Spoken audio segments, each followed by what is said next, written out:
안녕하세요. 법무법인 동주 형사 전문 조원진 변호사입니다. 예전처럼 이제 내가 처음이니까 초범이다 이렇게 해가지고 1심에서는 괜찮겠지 이렇게 안일하게 생각했다가 구속되는 경우들이 많이 있습니다. 그래서 오늘은 1심에서 내 예상보다 너무 무거운 형을 받은 상황에서 항소를 고려해보고, 그리고 항소심에서는 어떠한 부분 준비해야 되고 어떠한 부분이 많이 고려되는지 이런 내용들에 대해서 조금 자세하게 설명드리고, 실제로 항소심에서 양형자료 잘 준비한 덕분에 감형된 사례도 있는데요. 함께 소개하면서 관련된 내용 설명드리도록 하겠습니다. 일단 먼저 항소라는 거를 간략하게 설명드리면 많이들 알고 계실 거예요. 기본적으로 우리나라는 3심제 이제 많이 들어보셨죠? 재판의 기회가 총 3번 있다라고 보시면 되는데요. 2심에다가 이제 다시 한번 판단해 주십시오라고 이의를 제기하는 것을 우리가 항소라고 하고요. 2심 재판 결과에 대해서 다시 한번 3심 재판, 그러니까 대법원에다가 판단을 구하는 것을 우리는 상고라고 부릅니다. 이렇게 항소와 상고를 합쳐서 또 상소라고 부르기도 하고요. 일단 항소를 하는 방법은 복잡하지는 않습니다. 1심 판결을 내린 법원의 서면으로 이 법원 판결에 불복한다라는 취지의 항소장을 제출하면 되는데요. 단 항소 기간은 1심 판결을 선고받은 날로부터 7일 이내에 제출을 해야 합니다. 이 기한을 반드시 놓치지 않도록 주의해야 되고요. 판결 내용에 대한 반박 등 부족한 내용은 항소 이유서를 통해서 보충해서 제출할 수 있기 때문에 우선 기간 내에 항소한다라는 취지를 담아서 제출을 하시는 것이 매우 중요합니다. 항소 이유서는 1심 판결에 대한 항소를 제기한 검사 또는 피고인이 항소를 한 이유를 기재한 서면을 말합니다. 특히 2심 재판은 항소 이유서에 기재된 사항을 중심으로 진행되기 때문에 항소 이유서가 매우 중요하다 이렇게 볼 수 있습니다. 1심에서 진행했던 소송 기록을 항소심 재판부, 2심 재판부로 이제 넘어가게 되는데, 그 2심 재판부에서 소송 기록 접수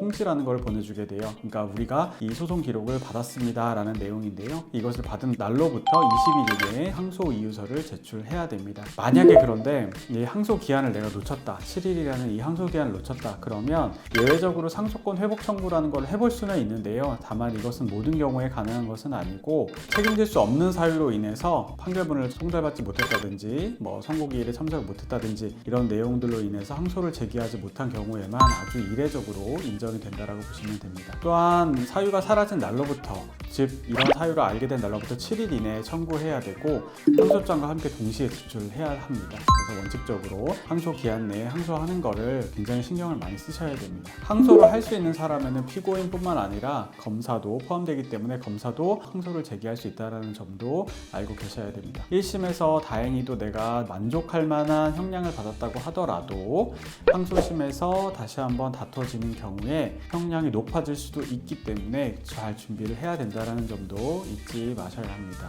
항소를 신중하게 해야 하는 이유, 이것도 좀 설명을 드릴 건데요. 항소심에서는 사실관계 다툼을 넘어서 법리적인 부분도 구체적으로 다투어질 수 있고요. 그러다 보니까 새로운 법률 검토도 필요하고 관련 판례 분석, 그 다음에 항소심에서 뭔가 새로운 사유를 제출해야 되고 또 연구를 해야 되기 때문에 아무래도 좀 비용적인 측면에서 조금 더 부담이 되는 상황이 발생할 수 있습니다. 또한 사건이 전면적으로 다시 한번 심리가 되면서 재판 일정이 길어질 수 있는 가능성도 있는데요.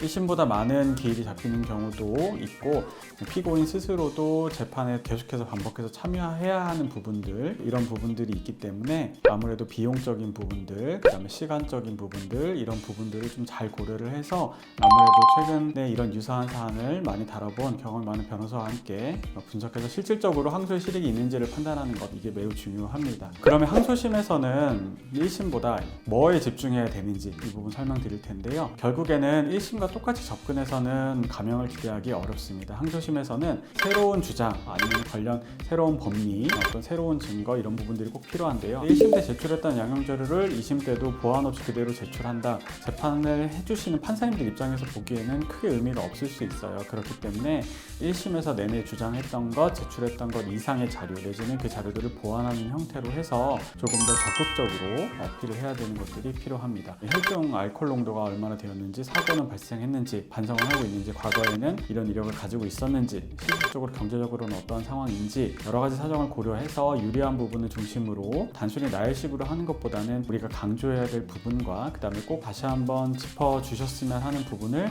강조하면서 이야기하는 것이 중요하다고 볼 수 있습니다.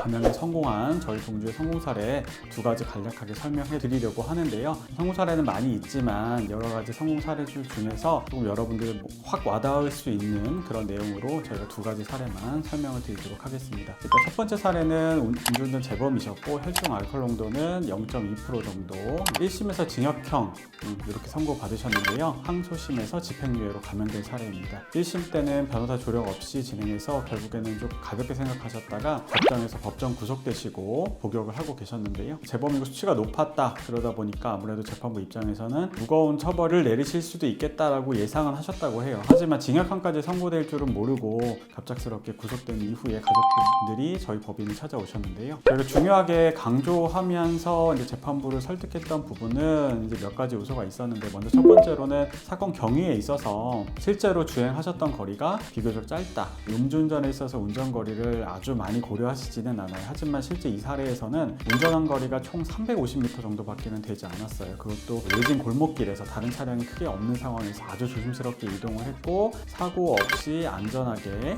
정차한 상태에서 단속에 적발됐던 사안이라는 점을 좀 강조드렸고요. 두 번째 주장한 양형사유 역시 대리기사 호출 시도 부분이었는데요. 당시 이 사건에서 굉장히 중요한 부분이었는데, 의뢰인은 음주 이후에 대리기사를 부르려고 10차례 이상 전화를 거셨던 거예요. 실제로 휴대폰 통화 기록, 앱 기록 이런 것들을 통해서 충분히 소명은 되었는데요. 실제로 대리운전기사님이 배정이 안 되면서 부득이하게 좀 이동한 측면이 있었다라는 점, 그리고 이런 내용들은 음주 이후에 대리운전기사님 배정을 요청하지도 않고 그냥 만연히 운전한 사안과는 구분된다라는 점을 많이 강조를 했었습니다. 세 번째는 반성의 태도, 재범 방지를 위한 노력들, 그다음에 상담하신 이후에 피고인분이 이제 예방 교육 프로그램 이런 것들 이슈도 하고 봉사활동에도 참여하겠다 이런 내용들도 적극적으로 밝히면서 이 내용들에 대해서 재판부에다가 많이 어필했던 케이스였습니다. 그리고 또 하나 이제 저희가 좀 요청드렸던 부분은 차량을 처분하도록 좀 권유를 드렸어요. 이 결국엔 음주운전이라는 것은 차량으로 인해서 발생한 일이기 때문에 저희 조언에 따라서 앞으로 다시는 운전을 하지 않겠다, 음주운전하지 않겠다라는 의지를 담아서 차량을 처분하는 것, 그리고 그 차량의 처분과 관련된 서류를 재판부에 제출하면서 아울러 가족들의 탄원서, 반성문 이런 것들을 함께 제출하며 설득력 있게 설명해서 결국에는 재판부에서 집행유예로 선처해 주신 결과가 도출되었습니다. 사실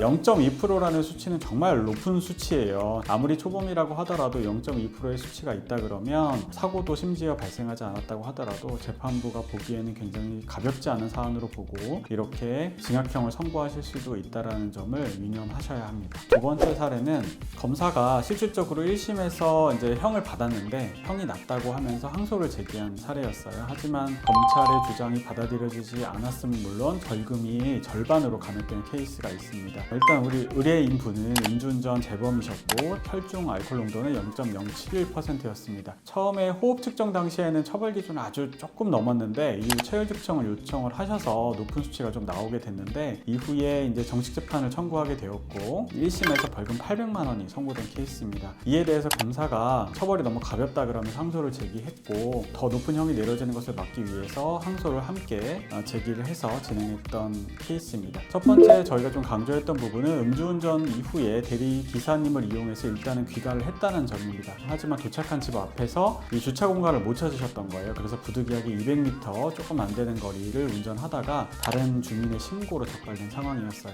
일단 운전한 거리도 매우 짧았을 뿐만 아니라 일반적인 도로가 아닌 주택가 인근 골목길에서 매우 낮은 속도로 주행했고 사고도 전혀 발생하지 않았다는 점을 재판부에서 많이 고려를 해주셨습니다. 또 두 번째로 벌금형을 초과하는 전력이 그동안에 없었다, 생활 태도라든가 준법 의식이 양호했다라는 점을 많이 강조를 했는데요. 이전에 음주운전 전력이 있기는 하지만 낮은 정도 수치의 단순 적발로 단순 음주운전이었고, 현재 재직하고 있는 회사에서 오랫동안 재직하면서 사회생활을 성실히 하고 그다음에 자녀들도 잘 부양하고 있다는 점, 이런 부분들을 강조해서 1심 벌금액이 800만 원에서 400만 원으로 절반 가까이 감액되는 성공적인 결과가 있었습니다. 결국 길게 말씀드렸지만 핵심은 이겁니다. 항소가 꼭 더 무거운 처벌로 이어지는 건 아니다. 항소심에서 더 좋은 결과 얻을 수도 있다. 여러 가지 유리한 정황은 무엇인지, 주장해야 될 부분, 강조해야 될 부분 무엇인지 전문가랑 함께 따져보면서 대응하시기를 추천드립니다.